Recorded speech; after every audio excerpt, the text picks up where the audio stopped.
little bit. In your book, The Cashless Revolution, you describe the Chinese super apps as Facebook, Google, Twitter, Goldman Sachs, Amazon, JP Morgan Chase, all rolled into one app. So in general, what are the risks if we allow big tech to become big finance in China? Well, one of the risks is that you'll have a conflict of interest. So say the platform will give loans to small businesses because they want to make more money off of each element of that process. They make money by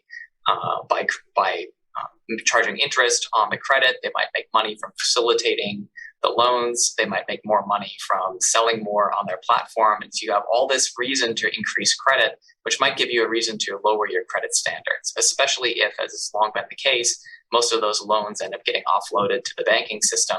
So someone else ends up being kind of, on the hook for the risk if the loans go bad, but the platform has benefited a lot on the way there.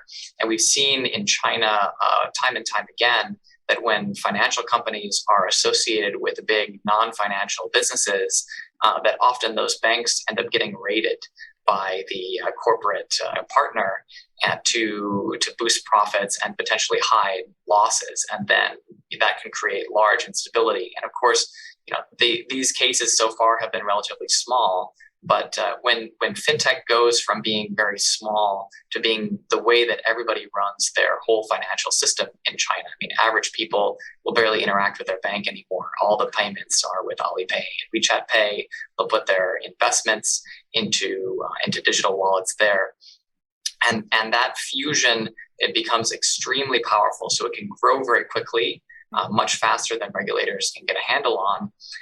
And that concentration of risk can be a real concern from just about every possible angle. So the authorities have been trying to split up, in a sense, and create some functional safeguards between the different elements of the super apps so that they operate more on an arm's length basis. Thanks for watching. You can find out more about China's business and economic landscape by subscribing to our newsletter, joining our premium Chinese business intelligence database, and of course, watching this show. Find out how to do all of that in the summary section of this video.